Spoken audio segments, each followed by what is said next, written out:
Hello hello hello hello everyone, good morning. आप सबका स्वागत है नॉलेज जोन 24/7 के इस चैनल पे, जहाँ पर हम कवर कर रहे हैं इंडियन पॉलिटी को। और इंडियन पॉलिटी को इस तरीके कवर करेंगे कि आप कोई भी एग्ज़ाम की तैयारी कर रहे हो, चाहे एसएससी हो, यूपीएससी हो, या कोई भी स्टेट बीसीएस का एग्ज़ाम हो, ये लेक्चर आपके लिए बहुत अच्छे होंगे और आपके एग्ज़ाम की तैयारी में आपको एक पुश देंगे, एक आपकी मतलब तैयारी को इन्हेंस करेंगे। तो आप किसी भी लैंग्वेज को यूज़ कर रहे हो, चाहे वो हिंदी हो चाहे वो इंग्लिश हो, ये लेक्चर्स आपको बाइलिंगुअल मिल रहे हैं। तो आप चाहे हिंदी मीडियम से हो चाहे इंग्लिश मीडियम से हो, ये आपको लेक्चर आपको बेनिफिट देंगे ही देंगे। तो मैं अपने बारे में जैसे कि पिछले लेक्चर में बता चुका हूँ कि मेरा नाम है अंकित राज, और मैं पिछले 2 वर्षों से गवर्नमेंट एग्ज़ाम की तैयारी करने वाले स्टूडेंट्स को जीएस के पेपर में गाइड करता हूँ, और उन्हें ऑफलाइन बैचेस में जीएस पढ़ाता भी हूँ। ये मेरा ऑनलाइन बैच का सेकंड लेक्चर है। तो होप आप सबको ये लेक्चर पसंद आएंगे, और मैंने इस लेक्चर को इस तरीके डिज़ाइन करा है कि आपको कम समय में ज़्यादा ज्ञान की प्राप्ति हो, मतलब ज़्यादा नॉलेज मिले। ज़्यादा जितना हो सके मैं उतना रिसोर्सेज को कलेक्ट करके इस लेक्चर को चालू कर रहा हूँ। तो चलिए, ये तो हो गई मेरी बात। और जैसे कि ये दूसरा लेक्चर है, तो जिन्होंने पहला लेक्चर नहीं देखा उनसे रिक्वेस्ट होगी वो पहले जाके पिछला लेक्चर देख ले, ताकि ये लेक्चर उनके लिए हेल्पफुल रहे। वरना बीच की स्टोरी शायद ना समझ में आए, तो इससे हालांकि मैं पिछली स्टोरी एक बार रिवाइज ज़रूर करा दूंगा इसमें, कि हमने कहाँ से स्टार्ट करा था इंडियन पॉलिटी को, हमने क्या क्या पढ़ लिया था। तो आज जो भी नए हैं उनको मैं बता दूं, आज जो है वो लेक्चर सेकेंड है। तो जिन्होंने पहला लेक्चर नहीं देखा वो जाके पहला लेक्चर देख लें। और चलिए फिर स्टार्ट करते हैं। तो पहले एक बार रिवाइज कर लेते हैं कि कल हम लोगों ने क्या क्या पढ़ा था।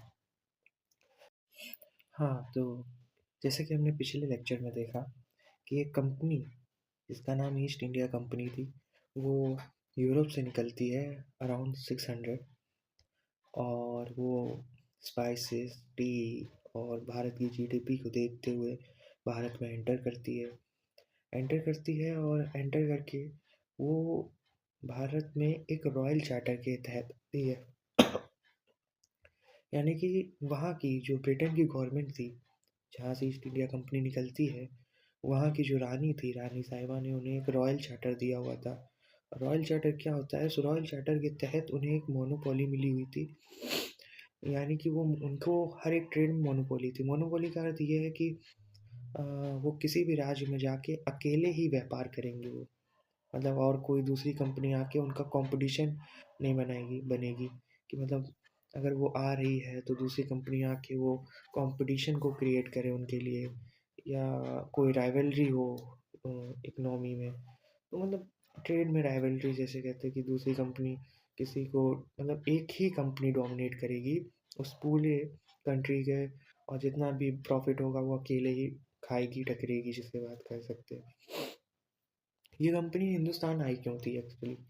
तो हम लोगों ने एक कॉन्सेप्ट पढ़ा था, जो एक पॉलिसी चल रही थी यूरोप में, इम्पीरियलिज्म की। इम्पीरियलिज्म की बात करें तो इसके तहत यूरोप की जितनी भी कंट्रीज थी वो क्या कर रही थी, लीगली और पॉलिटिकली, यानी कि क्या कहते हैं कि पॉलिटिकली यानी कि राजनीतिक रूप से, और लीगली कानूनी रूप से वो किसी भी कंट्री को डोमिनेट तरीके से उन्हें डोमिनेट करती थी, उन्हें सप्रेस करती थी, उनको मतलब गिराती थी, और गिराने के बाद उन पे एक तरीके का आधिपत्य जमा के उन्हें अपनी कॉलोनी बना लेती थी। क्या भारत कभी इंग्लैंड का स्लेव रहा है? तो जो सत्य बात है वो ये है कि नहीं, भारत कभी भी इंग्लैंड का, या मतलब किसी भी जितनी, चाहे डच आई हो चाहे फ्रेंच आए हों, कोई भी ईस्ट इंडिया कंपनी आई हो, और या ब्रिटेन की बात करें, हम किसी के भी स्लेव नहीं बने हैं आज तक। ये दिमाग से निकाल दीजिएगा। हाँ, हम कॉलोनी ज़रूर बने हैं, वो बने हैं ब्रिटेन के। ठीक है, तो किसके तहत बने हैं? इस पॉलिसी के तहत बने हैं। ठीक है। और अगर कई बार हम लोग ये समझते हैं कि क्या उस समय के मुगल्स हो गए या अन्य राजा हो गए, उनको ये बात नहीं समझ में आ रही थी कि जो हमारी प्रेज़ेंट को ये जो आके यहाँ पर व्यापार करने के बहाने आकर ये लोग जो अपनी सेना को लेके आ रहे, थोड़ी-सी सेना लेके आते थे, अटैक कर देते थे अगर इनके विरुद्ध कोई बात करता था। तो ये मुगल्स क्यों नहीं बोल रहे हैं इनसे, या कोई इस पूरे टाइमलाइन में ये मुगल्स क्या कर रहे थे, या कोई बाकी जो अन्य गवर्नर थे जैसे कि बंगाल के या बॉम्बे के, मद्रास के, बिहार, उड़ीसा, ये सब क्या कर रहे थे भाई? तो आंसर था प्रॉफिट। एक्चुअली होता क्या था कि ईस्ट इंडिया कंपनी जितना भी प्रॉफिट बनाती थी मसालों से या टी से या ओपियम बेच के चाइना को, कोई भी तरीके का जो भी ट्रेड करती थी, व्यापार करती थी, उससे एक मोटी रकम जो है वो इनके दरबार में जाया करती थी। और उस मोटी रकम की वजह से सभी राजा खुश रहते थे कि यार पैसा आ रहा है। अब पैसा किसी को नहीं छुपता, तो पैसा जो है वो किसी को नहीं छुपता, वही पैसा का कारण आगे हम देखते हैं कि मुगल एक समय पे पैसे के पेंशनर बन जाते हैं, किनके, जनाब के, ईस्ट इंडिया कंपनी के पेंशनर बन जाते हैं। तो पैसा का लालच काफ़ी कई बार काफ़ी गिरा देता है लोगों को। तो बात हुई मुगल्स की, क्योंकि क्योंकि ईस्ट इंडिया कंपनी को किस तरीके वो उन्होंने अपने पैर यहाँ पर पसारे, तो ये बात समझिए। उसके बाद जब मुगल्स को ये पता चल गया कि ईस्ट इंडिया कंपनी के अंदर कुछ तो गड़बड़ है, लेकिन उसके बाद भी वो ईस्ट इंडिया कंपनी को क्यों नहीं सप्रेस कर पाए, तो उसका सबसे बड़ा कारण था वॉर्स। कल की क्लास में हम लोगों ने वॉर्स देखी थी कि किस तरीके से युद्ध हुए, और उन युद्धों ने उस युद्ध में हारने की वजह से और कई युद्ध लड़ने की वजह से मुगल्स एकदम कमज़ोर पड़ गए थे, और उस कमज़ोरी की वजह से एक पावर वैक्यूम क्रिएट हो गया। एक पावर की, वो कहते हैं ना, जैसे एक डोमिनेटिंग पावर होती है, जैसे कि हम अकबर में देखते हैं, जहांगीर में देखते हैं और अन्य राजाओं मुगल्स में देखते हैं, लेकिन वो लास्ट के मुगल्स में वो चीज़ हमें नहीं दिखती। उसका कारण, मुख्य कारण था कि बैटल्स, और लास्ट के मुगल वो इतने पपेट रूलर थे कि उनको उन्हीं के वज़ीर चला रहे थे, तो वो तो हिस्ट्री का पार्ट है हालाँकि। लेकिन एक चीज़ ये समझना है कि लास्ट के मुग़ल इतने कम वीकेंड हो गए थे, वीक्ड हो गए थे कि वो कहीं न कहीं कहा जाए तो उनके ऊपर ईस्ट इंडिया कंपनी से लड़ने की ताकत एक तरीके से वो खो बैठे थे। तो बैटल्स की बात कर रहे थे हम लोग, बैटल्स और वॉर की। तो बैटल में सबसे पहले बैटल होती है किसकी? नादिर शाह की, जो कि बताया था जिसने नादिर शाह ने 17 एक सेकेंड नादिर शाह ने 1739 में करनाल का युद्ध लड़ता है दिल्ली आके। युद्ध क्या लड़ता है, वो पूरी तरीके डोमिनेट करता है चीज़ों को, और डोमिनेट करने से वो पूरी की पूरी जो हमारी मुगल्स की सेना थी उनको डोमिनेट करके हराता है, और उसके बाद दिल्ली में कत्लेआम मचा देता है। वो लाखों लोगों को एकदम ब्रूटली तरीके से बिल्कुल काट मार कर देता है, जो बात सकते हैं। तो जब नादिर शाह जाता है यहाँ से, तो उसके बाद मुगल पूरी तरीके डिक्लाइन हो जाते, मतलब पूरी तरीके गिर जाते हैं। मतलब अब उनके पास इतनी ताकत नहीं होती कि वो दोबारा और किसी युद्ध को मैनेज कर पाए या जीत पाए, या जैसे पुराने मुगल्स थे वैसे नहीं रह पाते। उसके बाद होती है battle of Plassey. Battle of Plassey होती है 1757 में, जैसे कि हम लोगों ने कल देखा था। 1757 में जब उसी समय 1757 में जब ये समय वो है जब बंगाल में बहुत ही ज़्यादा केओस चल रहा है, सत्ता की लड़ाई चल रही है, आपसी में सब सक्सेशन वॉर चल रही है। साथ ही साथ एक साजिश रची जा रही है एक ईस्ट इंडिया कंपनी के अधिकारी द्वारा, एक क्लर्क द्वारा जिसका नाम रॉबर्ट क्लाइव है, उसके द्वारा एक पूरी तरीके से साजिश रची जा रही है किस तरीके से वो उस चीज़ को, तो ये पूरा केओस चल रहा है एक तरीके की, मान के चले। और उस केओस में एक बैटल हो जाती है जिसका नाम हम लोग बोलते हैं battle of Plassey. Battle of Plassey की कहानी कुछ जो हिस्ट्री में, वो तो खैर हिस्ट्री की बात है, लेकिन इस कहानी की जो मेन पार्ट है वो है कि क्लाइव की सेना, जो हमारे रॉबर्ट थे, क्या था, रॉबर्ट क्लाइव की सेना 3000 सिपाही वर्सेस हमारे सिराजुद्दौला, सिराज की जैसे 18,000 18,000 सिपाही। तो 18,000 सिपाही जब हारते हैं किनसे, इनसे, हमारे क्लाइव भाई की सेना से, तो ईस्ट इंडिया कंपनी को एक कहा जाए एक तरीके का बूस्ट मिल जाता है कि यार हम इतने लोगों को हमने 18,000 की सेना हराई है, तो जाहिर सी बात है कि बात तो है यार, हमने कुछ है ही नहीं। तो इस तरीके का एक तरीके से नहीं, मेंटली उन लोग को एक कॉन्फिडेंस मिलता है, और उसी कॉन्फिडेंस की वजह से हो जाती है एक और वॉर, जिसको हम कहते हैं बक्सर का युद्ध। बक्सर के युद्ध की बात करें तो बक्सर का युद्ध हिंदुस्तान के 3 राजाओं ने या गवर्नर ने मिलके लड़ा। मीर कासिम एक ये हैं भाई हमारे, और सिराज तो थे ही थे, शुजाउद्दौला, माफ करना, शुजाउद्दौला दौला, प्लस उस समय के एक शाह आलम द्वितीय। तो ये 3 राजा मिलकर बक्सर का युद्ध लड़ते हैं, और बक्सर का युद्ध होता है कब, 1764 में। इतनी बात समझ में आई। तो इतनी स्टोरी हमें ये दिखती है कि एक कंपनी जो आई थी तो किस तरीके डोमिनेट करती है, मुगल क्यों वीक हुए थे, और हमारे युद्ध हुए थे। बस जो कल की क्लास में हम लोगों ने इतना पढ़ लिया था। और शायद हम लोगों ने कल की लेक्चर में हम लोगों ने पहला रेगुलेटिंग एक्ट भी पढ़ लिया था, जो कि था रेगुलेटिंग एक्ट 1773 का। और ये क्यों आया था ये भी देख लेते हैं।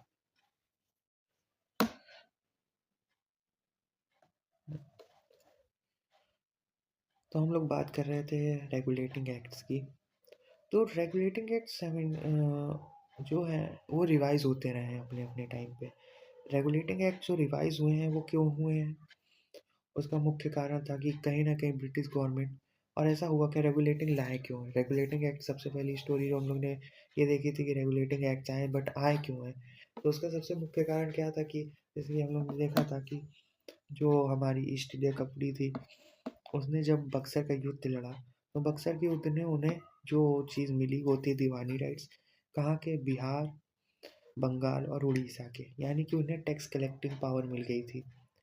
और जो वो काम पहले इलीगली रूप से कर रहे थे, जहाँ उनका विरोध हो रहा था ब्रिटेन की पार्लियामेंट में, क्योंकि वो उनके पास कोई अथॉरिटी नहीं थी, लेकिन ये दीवानी राइट्स मिलने के बाद उनके पास अथॉरिटी आ गई, और उन्होंने फिर अच्छे से आतंक मचाना चालू करा, लूट-पाट मतलब ढंग से मचानी चालू करी, देखा जाए तो।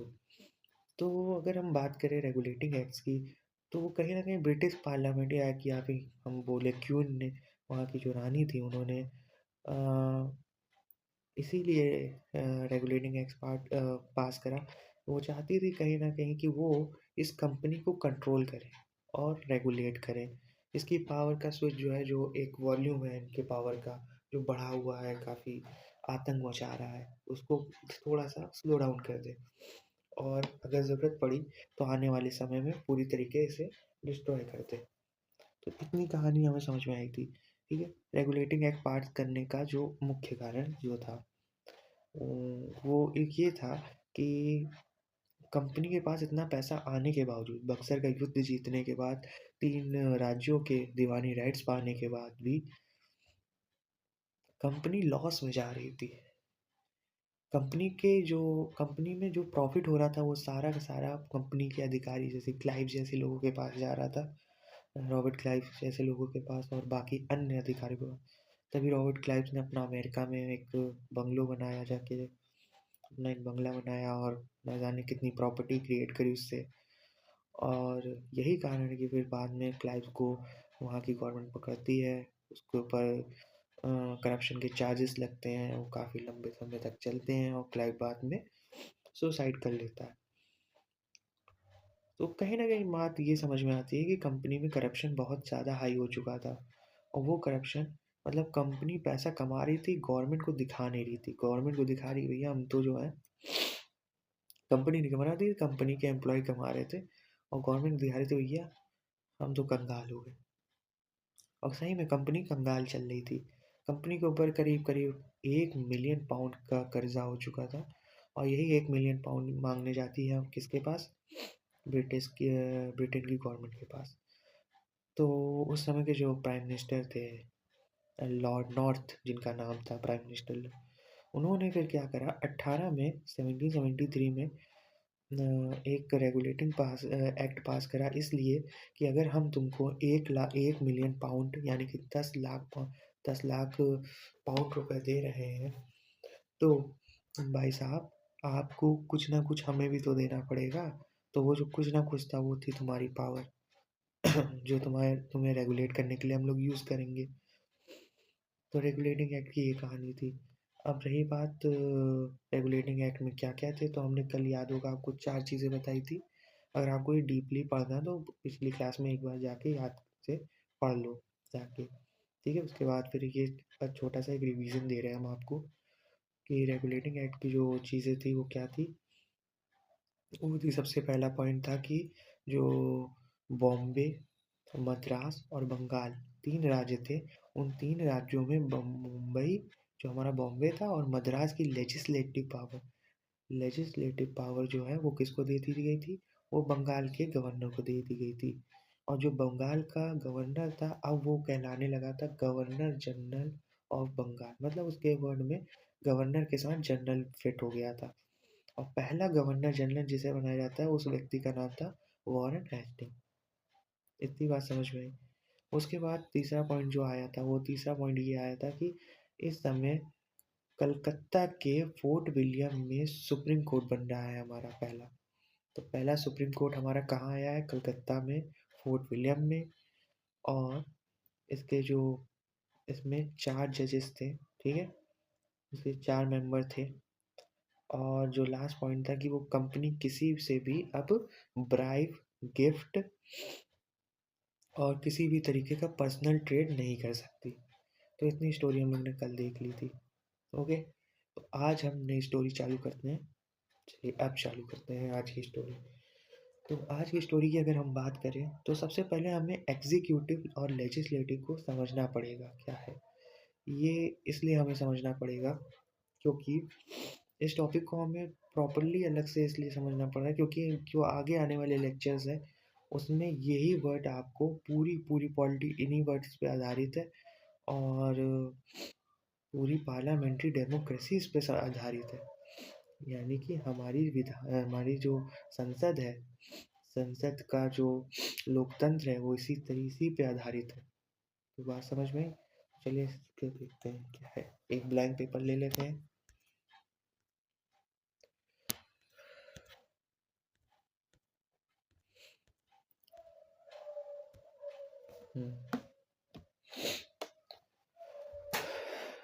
तो पहले ये समझते हैं कि यदि जब पहले इस एक्ट से ही समझते हैं कि जब ये एक्ट आया तो इस एक्ट में जो बात करी गई थी, एक सेकेंड, इस एक्ट में जो बात करी गई थी वो था कि मतलब हमने इस एक्ट में बताया कि एक सुप्रीम कोर्ट बना दी गई थी, प्लस जो ईस्ट इंडिया कंपनी थी जिन्हें कोर्ट ऑफ डायरेक्टर्स बोल रहे थे हम लोग, उन कोर्ट ऑफ डायरेक्टर्स के पास रेवेन्यू पावर दी गई थी, बट उस रेवेन्यू पावर पे चेक एंड बैलेंस लगा दिया गया। मतलब तुम जो भी कमाओगे, जैसा भी कमाओगे, जिधर से कमाओगे और जितना भी कमाओगे, सब वो तो पहले दिखाना है किसको, ब्रिटेन की पार्लियामेंट में जाना है, वो दिखना है सब कुछ क्या है, अथॉरिटी क्या, कहाँ से आया, कैसे आया पैसा। दूसरी चीज़, इस पर जो हमारे गवर्नर जनरल था, गवर्नर जनरल ऑफ बंगाल, जो गवर्नर जनरल ऑफ बंगाल था, इसको इसके काम को निगरानी रखने के लिए 4 मेंबर की एक रानी साहिबा क्या भेजती हैं, काउंसिल भेजती हैं, इसको देखने के, इसके काम को केवल देखने के लिए कि भैया कोई गड़बड़ तो नहीं कर रहा है यहाँ पर। इसके काम को देखने के लिए रानी साहिबा एक काउंसिल भेजती हैं जिसे कहते हैं क्या, एग्जीक्यूटिव काउंसिल, ठीक है, क्या कहते हैं, एग्जीक्यूटिव काउंसिल। तो ये 4 मेंबर की एग्जीक्यूटिव काउंसिल किस में आ रही है, 1773 के रेगुलेटिंग एक्ट में, पहली बात। ठीक है। अब ये एग्जीक्यूटिव काउंसिल का काम क्या था? इस एग्जीक्यूटिव काउंसिल का काम था निगरानी रखना जो बंगाल के जो हमारे गवर्नर जनरल साहब हैं उनके कारनामों पे, कि भैया कोई पैसा इधर से उधर तो नहीं हो रहा है, जो भी काम कर रहे हैं वो पॉलिसीज क्या बना रहे हैं, कोई ऐसी पॉलिसी तो नहीं है कि जिससे पैसा मतलब इधर से उधर हो रहा हो या गलत तरीके की वॉर ज़्यादा लड़ी जा रही हो, इस तरीके की पॉलिसी तो नहीं बनाई जा रही। तो इस चीज़ को देखने के लिए रानी साहिबा ने जो है 4 मेंबर की एग्जीक्यूटिव काउंसिल बनी थी। प्रेजेंट टाइम की अगर बात करें, मौजूदा जो हमारी गवर्नमेंट चल रही है तो वो कैसे चलती है? प्रेजेंट टाइम की बात करें तो एक स्टेट यानी कि कोई भी राज्य अगर हम बात करें तो उसके 3 तरीके के फंक्शन करती है। पहला है लेजिस्लेटिव फंक्शन, ठीक है। उसके बाद है एग्जीक्यूटिव फंक्शन और लास्ट है जुडिशरी। समझ में है? तो कोई भी स्टेट इन 3 स्तंभों पे काम करती है, इतना याद रखना है। लेजिस्लेटिव पावर, लेजिस्लेटिव, एग्जीक्यूटिव और जुडिशरी। ये काम कैसे करता है? जो हमारा लेजिस्लेटिव वाला फंक्शन है उसका ये फंक्शन है कि वो लॉ मेकिंग करेगा, यानी कि लॉ को बनाएगा, ठीक है। नेक्स्ट जो है वो है एग्जीक्यूटिव। एग्जीक्यूटिव जो है वो क्या करेगा? लॉ को अप्लाई करेगा, और जुडिशरी क्या करेगी? आप तो बताओ, सोचो आप लोग क्या करेगी जुडिशरी? तो जुडिशरी जो थी वो लॉ को इंटरप्रेट करेगी। जुडिशरी यानी कि सुप्रीम कोर्ट, हाई कोर्ट, सभी जानते हैं।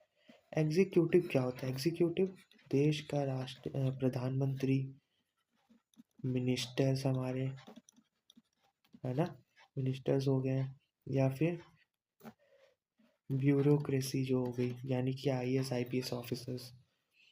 लेजिस्लेटिव कौन होता है? लेजिस्लेटिव की अगर हम बात करें तो हमारी पार्लियामेंट और विधानसभा हो गई हमारी। विधानसभा, ठीक है। पार्लियामेंट और विधानसभा जो है हमारी वो लेजिस्लेटिव पावर्स में आती है। एग्जीक्यूटिव का काम है कि वो, जैसे कि देश के प्रधानमंत्री हो गए, हमारे मिनिस्टर्स हो गए, तो उनका काम है लॉ को अप्लाई करना। और जहाँ तक जुडिशरी की बात है वो इंटरप्रिटेट करती है लॉ को, कि लॉ अगर ये बात हमने संविधान में लिखी है तो उसका मतलब क्या है, उसका मतलब समझाना। और लोगों को एक तरीके से, अगर कोई फंस रहा है लॉ में, मतलब वो लॉ को नहीं समझ पा रहा, तो उसको एक सही रूप में एक तरीके एक्सप्लेन करना उस कॉन्स्टिट्यूशन को। समझ में ये बात?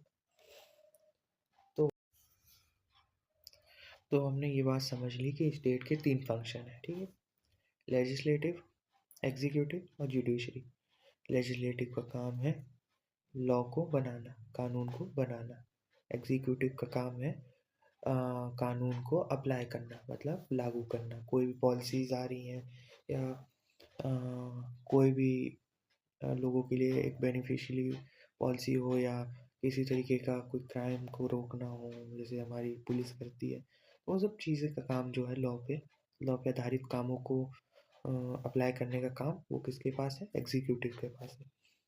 जुडिशरी का काम है लॉ को एक्सप्लेन करना। एक तरीके की बात करी जाए, यदि लॉ में अगर किसी हमारे जो फाउंडिंग फादर्स हैं जिन्होंने हमारा संविधान लिखा है, उन्होंने क्या बताने की कोशिश करी है, क्या कहा है, स्टेट कैसे चलेगा हमारा संविधान क्या कहना चाह रहा है, तो इन सब बातों को एक्सप्लेन करने का काम किसका है? जुडिशरी का है।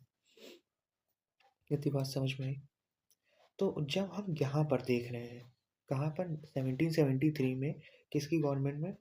ब्रिटिश गवर्नमेंट की जब सरकार आ रही है, तो इसमें हम जब देख रहे हैं, तो इसमें हम ये देख रहे हैं कि जो एग्जीक्यूटिव है हमारा, कौन है? एग्जीक्यूटिव। एग्जीक्यूटिव जो बंदा है हमारे यहाँ का, वो दो कामों को कर रहा है यहाँ पर। एक तो वो एग्जीक्यूटिव काम कर ही रहा है, साथ में उसके पास पावर क्या है? वो also perform legislative power, legislative functions, ठीक है। यानी कि एग्जीक्यूटिव के पास अपनी पावर एग्जीक्यूटिव वाली है, पर वो साथ ही साथ लेजिस्लेटिव का भी फंक्शन प्ले कर रहा है। ये बिल्कुल उस तरीके है कि एक ऑलराउंडर जो होता है, वो बैटिंग भी करता है, वो बॉलिंग भी करता है, ठीक है। इस बात को समझना, इस कॉन्सेप्ट को समझना कि एक एग्जीक्यूटिव के पास, जो हम किसकी बात कर रहे हैं, ठीक है, 1773 में ब्रिटिश गवर्नमेंट की बात कर रहे हैं। इनमें जब एग्जीक्यूटिव हुआ करते थे, तो वो दो फंक्शन प्ले करते थे। एग्जीक्यूटिव प्ले करता था लेजिस्लेटिव का भी काम, मतलब वो अप्लाई तो कर ही रहा है लॉ को, लेकिन लॉ बना भी रहा है साथ ही साथ, ठीक है, इतनी बात समझे।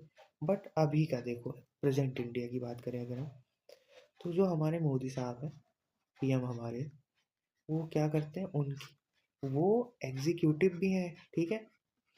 जो हमारे प्रधानमंत्री हैं, वो एग्जीक्यूटिव भी है, साथ ही साथ क्या है, लेजिस्लेटिव भी है, लेजिस्लेटिव भी है, ठीक है।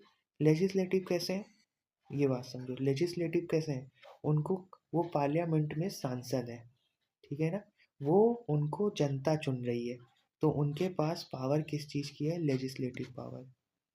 प्लस वो पीएम बन के का एक तरीके की पॉलिसी, अपना पॉलिसी बनाएंगे, पॉलिसी को लागू करवाएंगे, यानी उनके पास क्या है, एग्जीक्यूटिव पावर भी है, दोनों पावर्स हैं, समझ में आई बात। तो हमारे प्रधानमंत्री और बाकी के जो मिनिस्टर्स हैं, जिनको मिनिस्टर, कैबिनेट मिनिस्टर कहते हैं, उनके पास एग्जीक्यूटिव और लेजिस्लेटिव पावर दोनों है। बट इन दोनों में अंतर क्या है, अब ये समझो। जब ब्रिटिश गवर्नमेंट चल रही थी, तब एग्जीक्यूटिव की जो एग्जीक्यूटिव होता होता था, वो प्राइमरी होता था। प्राइमरी का मतलब है उसका पहला काम एग्जीक्यूटिव का था, और उसका दूसरा सेकेंडरी काम क्या था, लेजिस्लेटिव, ठीक है। तो हमेशा ये बात याद रखना, जो सेकेंडरी काम करता है, वो हमेशा आंसरेबल होता है, यानी कि जवाबदेही देता है किसको, पहले वाले को। यानी कि पावरफुल इन दोनों में कौन होगा, ये जनाब होगा, ठीक है। ये पूछेगा कि तुमने क्या बनाया है, अगर ये चाहे तो इसके लॉ को भी क्या कर सकता है, ख़त्म कर सकता है, इसके पास इतनी पावर है। ये बात समझ में आई। तो इस बात को समझो कि जो प्राइमरी काम कर रहा है, यानी कि पहला जो प्राइमरी काम कर रहा है एग्जीक्यूटिव, गवर्नमेंट में किसकी, ब्रिटिश की, वो सेकेंडरी काम कर रहा था लेजिस्लेटिव। पर प्रेजेंट में क्या है, प्रेजेंट में मोदी जी को जनता चुन रही है, उनको सांसद पहले बना रही है। यानी कि अगर आज के टाइम पे कंपेयर करें, तो लेजिस्लेटिव जो है वो प्राइमरी काम है, पहला काम, प्राइमरी काम जो है वो लेजिस्लेटिव का काम है, हमारे पीएम साहब का। और उसके बाद पीएम बनने के बाद जब जनता उन्हें चुन लेती है, तब वो परफॉर्म करते हैं एग्जीक्यूटिव वाला काम, ठीक है। एग्जीक्यूटिव यानी कि ये उनका कौन सा काम है, सेकेंडरी काम। यानी कि यहाँ पर जो एग्जीक्यूटिव है, वो आंसरेबल होगा लेजिस्लेटिव को, यानी कि मोदी साहब अगर कोई पॉलिसी बनाएंगे, तो वो पार्लियामेंट में पहले जाके बताएंगे कि भैया हम ये पॉलिसी बना रहे हैं, इस पे आप समर्थ असमर्थ अपना अपना पक्ष विपक्ष जो भी है सब रखिए इस पे।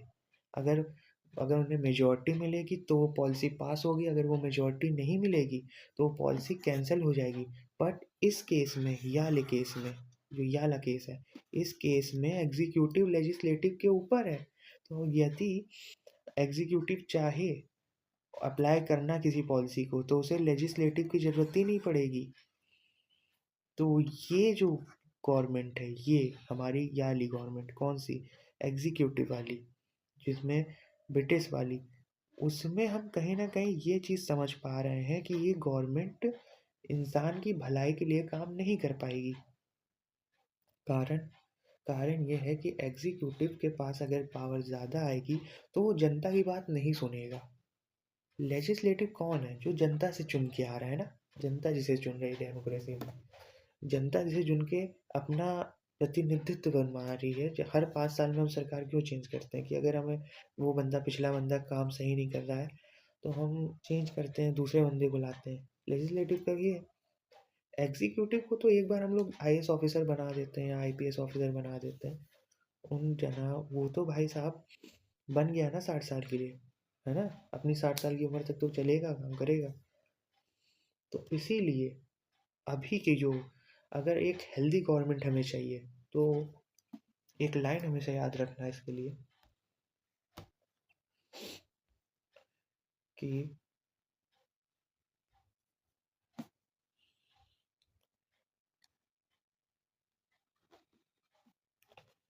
Executive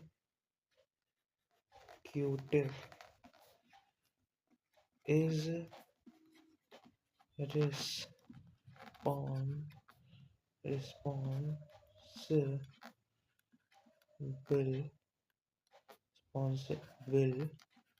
to the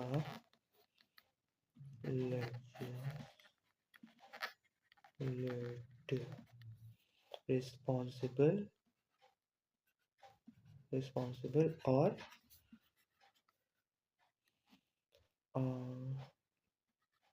answerable।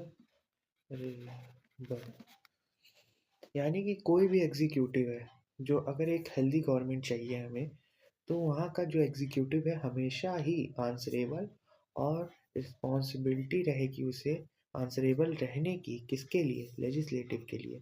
यदि कोई भी अगर वो कानून को कोई भी लॉ को अप्लाई कर रहा है, कोई भी पॉलिसी अप्लाई कर रहा है तो उसे पहले जाके संसद में वो पॉलिसी पास करानी पड़ेगी। ऐसे नहीं अप्लाई कर दे कि नहीं आज मेरा मैं सुबह उठे यार ये चीज़ सही लग रही है चलो अप्लाई कर दो ना, ये काम नहीं हो सकता।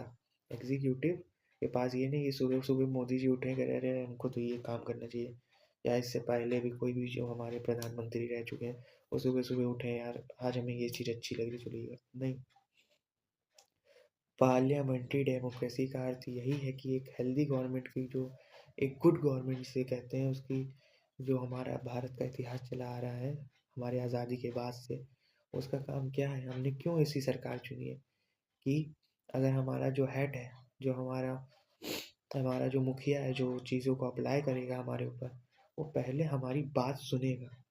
हम एक किसी भी एक व्यक्ति को जब चुनते हैं तो क्यों चुनते हैं? उसको चुनते हैं कि भैया हमारी बात जाके सदन में रखो और हमारे अच्छे के लिए पॉलिसी बनाओ। ये नहीं कि सुबह उठे अरे यार आज ये पॉलिसी अप्लाई करा देते चलो। तो एग्जीक्यूटिव हमेशा रिस्पॉन्सिबल और आंसरेबल रहेगा किसके? लेजिस्लेटिव के। ये बात आपको समझ में आई कि नहीं आई? नहीं आई है तो कोई बात नहीं, फिर से जाके पीछे रिपीट करो, फिर से देखो। और मेरी जो मेरे साथ पढ़ने वाले बच्चे हैं वो आके भाई मैं क्लास में आके पढ़ लेना, लेकिन मैंने कोशिश करी है कि आपको ये कॉन्सेप्ट समझ में आए, इसीलिए मैंने इस कॉन्सेप्ट को काफ़ी देर तक चलाया है। ठीक है, इसीलिए आगे मैं अभी आगे के रेगुलेटिंग एक्ट्स नहीं पढ़ाया इसमें। ठीक है, तो इस पर नोट्स बनाओ, इसको पढ़ो, उसके बाद नहीं समझ में आता है तो कमेंट बॉक्स में डालोगे, हम फिर से इसे एक्सप्लेन करेंगे। ठीक है, तो ये बात हो गई थी, तो इतनी ये बात तो समझ में आ गई होगी ना। तो अब आगे की स्टोरी देखते हैं। अब इसके बाद आगे की स्टोरी, इसके आगे की स्टोरी में पास जाएं तो जो हमारा जो हमारा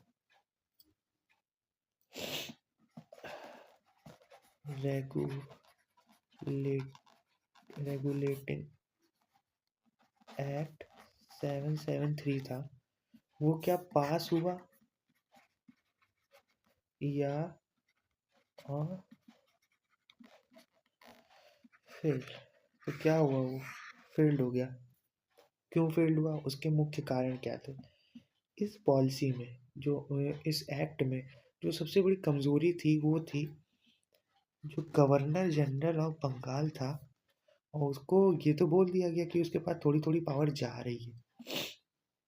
और यहाँ से अगर अगर हम बात करें, जो हमारा देश था, ये हमारा बंगाल है। अगर बंगाल से कोई पॉलिसी को वो मद्रास वाले से कहता था अप्लाई करो, तो वो जब तक उसके पास पॉलिसी के बारे में पता चलता था, वो अपनी अपनी खुद की पॉलिसी बना देता था, है ना। और जो बॉम्बे वाला था हमारा, तो बॉम्बे वाला अपनी चला रहा था। तो एक तरीके से पावर डिफाइन नहीं हुई थी ढंग से कि किसको क्या फंक्शन करना चाहिए। दूसरा जो कारण था, ये तो पहला कारण हो गया। दूसरा कारण था, जो सुप्रीम कोर्ट थी उसके पास भी सिविल पावर थी, ठीक है, वो भी सिविल केसेस देखती थी। साथ ही साथ उसके पास जुडिशरी पावर थी। उसके साथ साथ अब ये जो हमारी काउंसिल आई थी, है ना, कौन सी, एग्जीक्यूटिव काउंसिल, एग्जीक्यूटिव काउंसिल के पास भी जुडिशरी पावर थी, और उसके पास भी इन दोनों की पावर आपस में क्लैश कर रही थी कि अगर ये कोई फैसला देते थे तो ये कैंसिल कर दे रहे थे, ये कोई फैसला देते थे तो ये लोग कैंसिल कर दे रहे थे। तो कहने का मतलब ये है कि इन दोनों की पावर्स में क्लैश की वजह से एक तरीके से पावर डिफाइन नहीं थी, किसके पास क्या ताकत है, कौन क्या पॉलिसी बनाएगा, कौन कैसे कार्य करेगा। तो ये चीज़ कहीं ना कहीं मतलब एक तरीके से डिफाइन नहीं थी। तो इस डिफाइन ना होने की वजह से आपस में इन दोनों सब में विरोधाभास हो, काफ़ी विरोध रहा। तो उस विरोध के कारण हमें, मतलब हमें नहीं, उस टाइम की गवर्नमेंट को, उस टाइम की गवर्नमेंट को एक एक्ट को पास करना पड़ा, जिस एक्ट का नाम है, एक सेकेंड,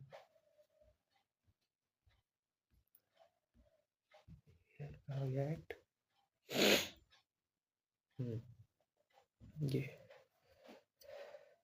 एक्ट ऑफ सेटलमेंट। इसे बोला गया एक्ट ऑफ सेटलमेंट, मतलब सेटलमेंट कराने के कि भाई तुम ऐसा कर लो, तुम ऐसा कर लो, है ना। इन दोनों को सेटल, मतलब दो जन के, दो पक्षों को सेटलमेंट कराने के लिए।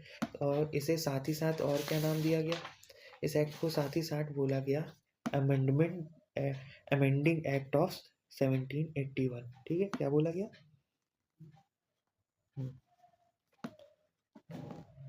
अमेंडमेंट एक्ट 1781, ठीक है। अमेंडिंग एक्ट 1781 और सेटलमेंट एक्ट दोनों एक ही एक्ट है, तो पेपर में कंफ्यूज नहीं होना। इस एक्ट में क्या हुआ होगा तुम ही सोचो। अगर सेटलमेंट एक्ट है तो जाहिर सी बात है, क्या करा करने की कोशिश है, दोनों पक्षों के बीच में सेटलमेंट करने की बात। तो क्या करा, इस एक्ट से हमें सबसे पहले, भारत में सबसे पहले जो एक चीज़ दिखती है, वो जो तुम्हें एक वर्ड इसमें याद रखना है, वो है, यहाँ पर लिख देते हैं,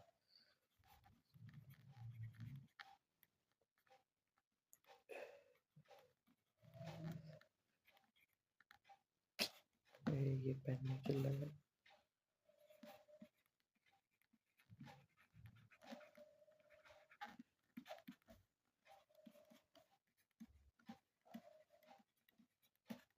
यानी कि सेपरेशन ऑफ पावर।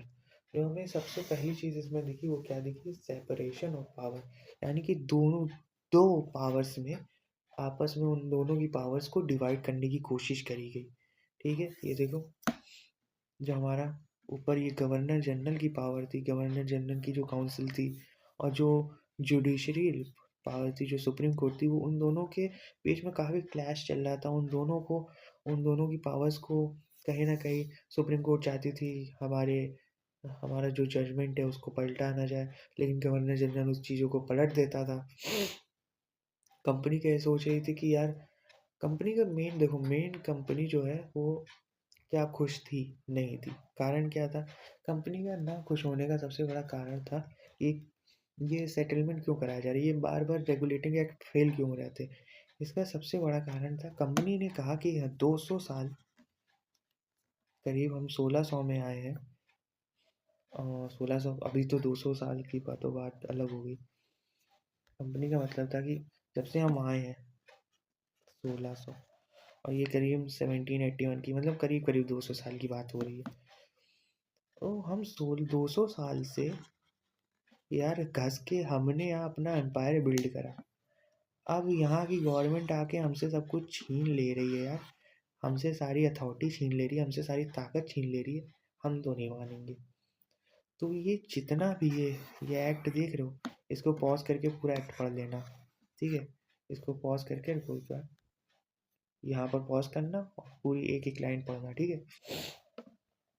तो कंपनी चाह रही थी भैया ये जो है कुछ हद तक तो काम करा था ये सेटलमेंट एक्ट, ठीक है? कुछ कुछ पावर डिफाइन कर दी गई थी कि भैया तुम ऐसा काम करोगे, तुम ऐसा काम करोगे, लड़ोगे नहीं।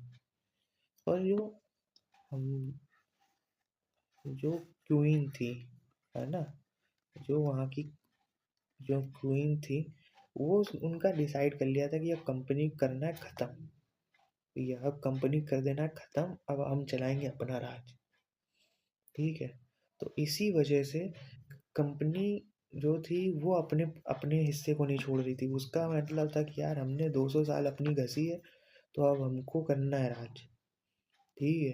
हमको करने दो, तुम अपना वहाँ से बैठ के देखो बस। लेकिन अब जो ब्रिटिश की गवर्नमेंट थी, ब्रिटेन की गवर्नमेंट, वो चाहती थी भैया कंपनी को अब हटाओ, अब हम करेंगे राज। तो ये इस तरीके की पावर का क्लैश चल रहा है इन दोनों के बीच में। तो इसी वजह से जो सेटलमेंट एक्ट आया वो भी क्या हुआ, फेल्ड हो गया, ठीक है? अब सेटलमेंट जब हो ही नहीं पा रहा था तो हुआ क्या, तब ये हुआ कि भैया उस टाइम के जो हमारे हमारे नहीं ब्रिटेन के जो प्राइम मिनिस्टर थे, जिनका नाम था विलियम पिट्स, है ना? तो ये जो पिट्स भाई साहब थे, इन्होंने कहा कि अब हो गया बहुत। इन्हें पिट्स ऑफ यंगर भी बोला जाता है, ठीक है? तो इन्होंने कहा अब हो गया बहुत, अब करना है हमको, अब ऐसा है ब्रिटिश अपनी पोजीशन डिफाइन करेगी।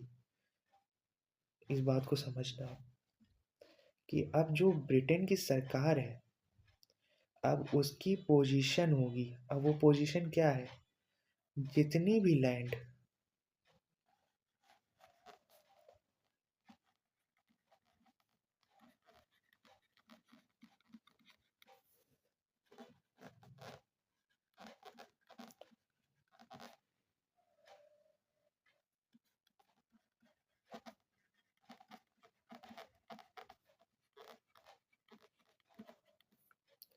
जितनी भी और लैंड, जितनी भी ईस्ट इंडिया कंपनी की लैंड थी, अब वो जो है वो किसकी लैंड रहेगी, ब्रिटिश गवर्नमेंट की लैंड होगी।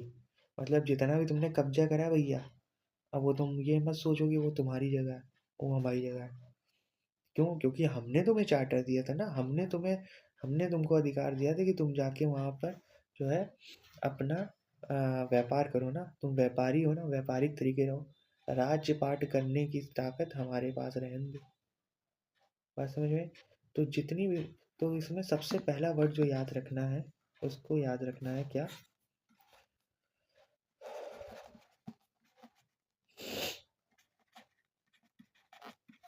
पोजीशन।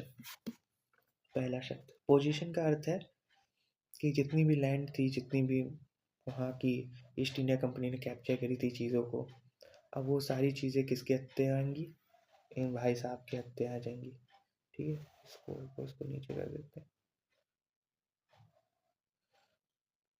दिख रहा होगा वो, ठीक है? इस इसको पूरा पढ़ लेना, इसमें अंदर क्या लिखा है वो हम आपको एक्सप्लेन कर देते हैं, ठीक है? पहली चीज़, पिट्स ने जो सबसे पहला काम करा वो है ब्रिटिश पोजीशन को डिफाइन कर दिया। यानी कि जितनी भी ईस्ट इंडिया कंपनी की, जो इसको वो ईस्ट इंडिया कंपनी अपना मान रही थी चीज़ों को, उसने साफ कहते भैया वो तुम्हारी चीज़ नहीं है, दिमाग में ये बात रखो यार, ठीक है? दूसरा पॉइंट, दूसरे पॉइंट के लिए हमें जाना पड़ेगा ब्लैंक पेपर पे। तो जो दूसरा पॉइंट है उसमें क्या हुआ, जो पावर थी, जो पावर थी वो क्या कर दी गई, डिवाइड कर दी गई। किसकी किसकी, कोर्ट ऑफ डायरेक्टर्स की और बोर्ड ऑफ कंट्रोल। अब ये बोर्ड ऑफ कंट्रोल क्या है, ये नया वर्ड आ गया, तो ये जो बोर्ड ऑफ कंट्रोल्स हैं, ये ब्रिटिश पार्लियामेंट के मेंबर्स हैं, इतना दिमाग में रखना है। मतलब ये ब्रिटिश पार्लियामेंट का है हिसाब किताब, बोर्ड ऑफ कंट्रोल। और जो ये कोर्ट ऑफ डायरेक्टर्स है, ये कौन है, ये किसके मेंबर्स हैं, ये कंपनी के मेंबर्स हैं। तो इन दोनों की पावर्स को क्या कर दिया गया, डिफाइन कर दिया गया। कैसे डिफाइन करा गया, जो कोर्ट ऑफ डायरेक्टर CODs और बोर्ड, एक सेकेंड, कोर्ट ऑफ डायरेक्टर्स और बोर्ड ऑफ कंट्रोल, ठीक है, ये दो शब्द। तो कोर्ट ऑफ डायरेक्टर और board of control. Court of directors की बात करें तो इनके पास अब केवल एक ही पावर रह गई थी, वो है कमर्शियल पावर। और जो बोर्ड ऑफ कंट्रोल यानी कि जो ब्रिटिश पार्लियामेंट के पास जो पावर थी, वो क्या थी, मिलिट्री देखना, किसके पास युद्ध करना है, एडमिनिस्ट्रेशन यानी कि तुम्हारा प्रशासनिक कार्य, और पॉलिटिकल यानी कि कैसे फैसले, पॉलिसीज बनाना, क्या क्या टर्म्स एंड कंडीशंस रहेंगी वहाँ पर, क्या मतलब पॉलिसीज के ब्यौरा देखना। तो ये सब जितनी भी मोटी मोटी पावर्स थी किसके पास चली गई, इनके पास चली गई, बोर्ड ऑफ कंट्रोल के पास। और जो कोर्ट ऑफ डायरेक्टर्स थे, कोर्ट ऑफ डायरेक्टर्स ये क्या, यानी कि कंपनी, तो कंपनी की जो पावर्स केवल उनके पास ट्रेड, मतलब तुम भैया ट्रेड करो, तुम्हें ट्रेड करने की अनुमति है, पर तुम ये नहीं कि तुम किसी के ऊपर अटैक कर दोगे जाके, है ना, या तुम अपनी आर्मी अपनी रखो, या तुम प्रशासन कैसे चलाओगे ये सब देखोगे, ये सब नहीं देखना है। अब प्रशासन हम चलाएंगे, तुम केवल काम करोगे। मोनोपोली अभी भी चल रही थी। तो ये जो इन दोनों की पावर्स को सेपरेट करा गया है, दोनों की पावर को जो अलग करा गया है, इसे एक बोला जाता है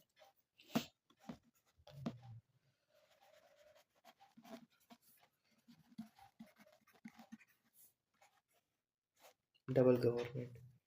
इस कॉन्सेप्ट को बोला जाता है डबल गवर्नमेंट। मतलब इस बार जो ये पोजीशन दोनों की पावर्स को, दोनों को जो डिवाइड करा गया है, इसको बाद में बोला गया डबल गवर्नमेंट की सरकार।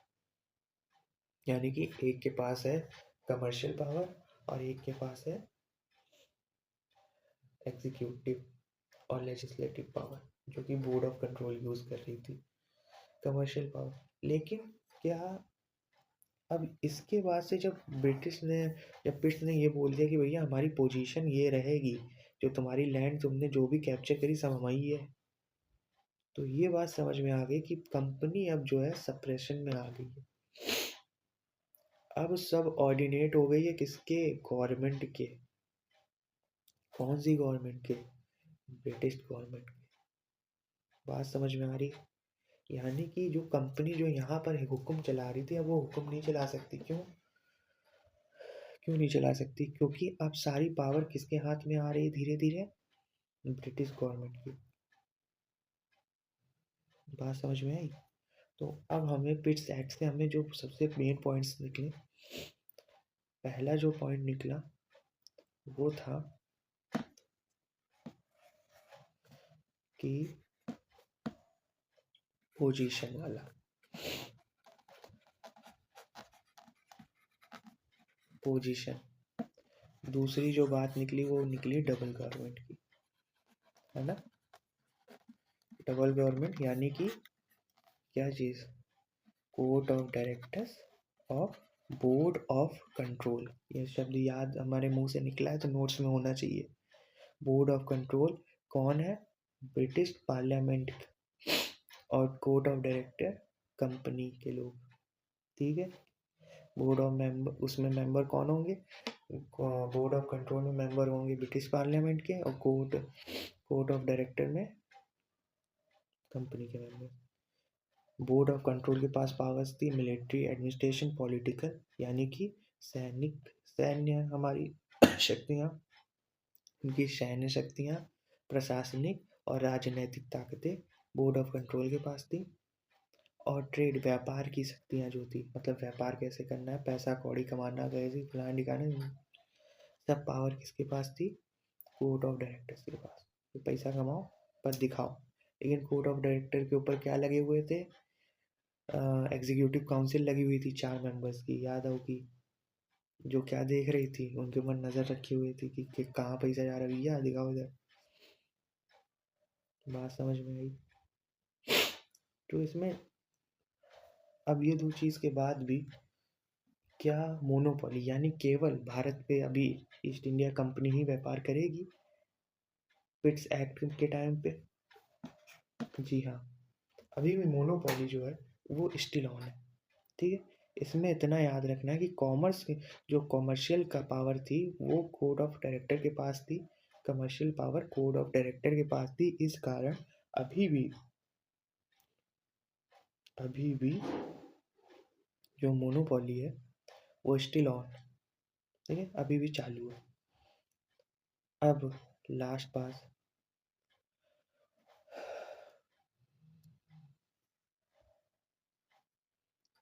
यदि यदि अ, कोई भी पॉलिसी कोड ऑफ डायरेक्टर जो लास्ट पॉइंट है इसका, कोड ऑफ डायरेक्टर कोई भी पॉलिसी बनाते हैं, कोई भी पॉलिसी बनाते हैं छोटी से बड़ी, उन्हें कहाँ दिखाना पड़ेगा? ब्रिटिश पार्लियामेंट में। या पार्लियामेंट होता क्या, इतना तो पता होगा ना हिंदी माध्यम छात्र, उनकी राज्यसभा में, ठीक है।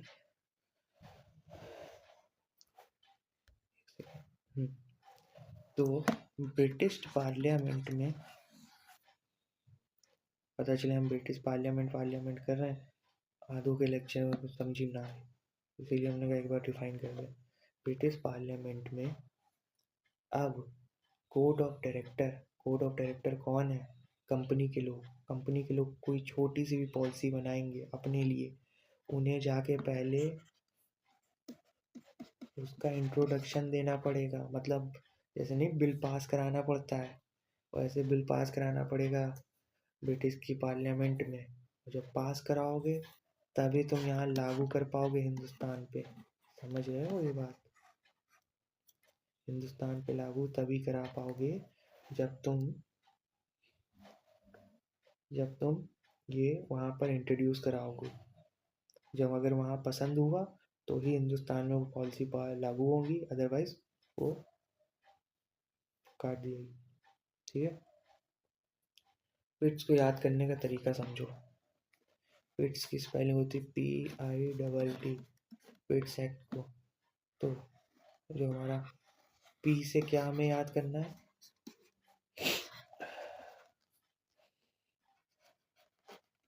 पोजीशन से क्या याद आ रहा है कि जितनी भी लैंड कैप्चर करी गई है किसके द्वारा? इनके द्वारा। अब वो ब्रिटिश गवर्नमेंट का ही हिस्सा है। आई से क्या याद आएगा? इंट्रोडक्शन किस चीज का? कोई भी पॉलिसी करोगे तो कहाँ पॉलिसी का इंट्रोडक्शन करना है? British parliament. डबल टी से क्या याद कर सकते हो? डबल से क्या याद आ रहा है? Double government. और डबल गवर्नमेंट क्या है? डबल गवर्नमेंट है यानी कि कोड ऑफ डायरेक्टर की पावर और बोर्ड ऑफ कंट्रोल मतलब ब्रिटिश पार्लियामेंट वाले, और कोड ऑफ डायरेक्टर यानी कंपनी वाले, उन दोनों की पावर का सेपरेशन अलग होना, और दोनों की पावर का सेपरेशन ही क्या कहलाता है? Double government. बात समझ में आ गई होगी वो। अब हो गया है समय विदाई लेने का। तो आज के लेक्चर में जो हम लोगों ने पढ़ा वो क्या क्या है पहले वो देख लेते हैं, और फिर लेते हैं इस लेक्चर को एंड करते हैं। बाकी के रेगुलेटिंग एक्ट्स जो हैं वो हम कल के लेक्चर में डालेंगे, क्योंकि हो गया है समय ज़्यादा। तो आज थोड़ा सा हैवी कॉन्सेप्ट था, इसीलिए ज़्यादा लेक्चर्स को बढ़ाएंगे नहीं, इतने ही लेक्चर रखेंगे, ठीक है। तो आज हम लोगों ने पढ़ी सबसे पहली कि हिंदुस्तान में हम जिन्हें यानी कि पहली चीज़ क्या पढ़ी? एग्जीक्यूटिव, लेजिस्लेटिव और जुडिशरी, यानी कि स्टेट के फंक्शन किस तरीके स्टेट काम करती पहली। दूसरी चीज़ हम लोगों ने क्या देखी? अमेंडमेंट और सेटलमेंट एक्ट जिसे हम बोल रहे थे, ठीक है। उसमें क्या हुआ? नहीं, 1773 के एक्ट में जो भी विरोध हो रहा था सुप्रीम कोर्ट और यहाँ के कंपनी के बीच में और गवर्नर जनरल के बीच में, उसको किस तरीके से सेटल करा गया। लास्ट पॉइंट जो हमने देखा वो है पिट्स को देखा। पिट्स को देखा और पिट्स क्या कर रहे हैं भाई साहब, पिट्स ने तो एक तरीके से पोजीशन को पूरी तरीके वही कर दिया कि अब जो गवर्नमेंट है कहाँ की, ब्रिटेन की, अब वही उसी का हक है। क्या हम ये बोल सकते हैं, हमने याद करो, हमने इसमें एक पॉइंट हाँ और ऐड करते हैं, एक चीज़ और ऐड कर देना। हमने जब लॉर्ड नॉर्थ के बारे में बताया था जिन्होंने 18 मई 1773 में रेगुलेटिंग एक्ट डाला को लागू करा है, तो वो क्या कर रहे थे, उन्होंने जब हमने ये बात करी थी तो वो कह रहे थे कि हम केवल कंपनी को कंट्रोल करने के लिए ये एक्ट्स ला रहे हैं। लेकिन पिट्स ये बात नहीं कहते हैं। पिट्स कहते हैं अब हम कंपनी को कंट्रोल नहीं करें, आप कंपनी को सब ऑर्डिनेट करेंगे अपने, अब कंपनी मेरे अधीन है। समझ में आया? अब हम जो कहेंगे वो कंपनी करेगी, कंपनी अब मेरे अधीन है। अब हम कंपनी को कंट्रोल या रेगुलेट नहीं करना चाहते, इसीलिए 1773 को रेगुलेटिंग एक्ट कराया गया है, लिखा गया है कई किताबों में। और बाकी किताबों में 1773 के एक्ट के बाद से जितने भी एक्ट आए हैं उनको चार्टर एक्ट बोला गया है। ये एक तरीके का वो चार्टर हो गया है। तो ये बात हमेशा याद रखना कि जब रेगुलेटिंग एक्ट बना है तब कंपनी अधीन नहीं है, लेकिन पिट्स एक्ट के बाद अब कंपनी अधीन हो जाएगी किसके, मतलब सबऑर्डिनेट हो जाएगी किसके, ब्रिटिश गवर्नमेंट के। ठीक है, तो होप सबको ये लेक्चर पसंद आया होगा। ठीक है, और लेक्चर पसंद आया है तो करना क्या है, लाइक कर दो, सब्सक्राइब कर दो, और एक सेकेंड कहाँ गया भाई, ये तो इंडियन पॉलिटी लेक्चर को लाइक कर दो, सब्सक्राइब कर दो, और डेली लेक्चर लेने हैं। हफ्ते में 3 से 4 लेक्चर पढ़ेंगे। नोट्स बनाओ, नहीं आता है तो कमेंट सेक्शन में वो चीज़ मेंशन करो, उस पर हम अलग से वीडियो बनाएंगे, और तैयारी करते रहो अच्छे से। मिलते हैं नेक्स्ट वीडियो में, तब तक के लिए टाटा बाय बाय। और ठंडी है तो अपना ध्यान रखो, बढ़िया से पढ़ाई करो और बीमार मत हो। बाय।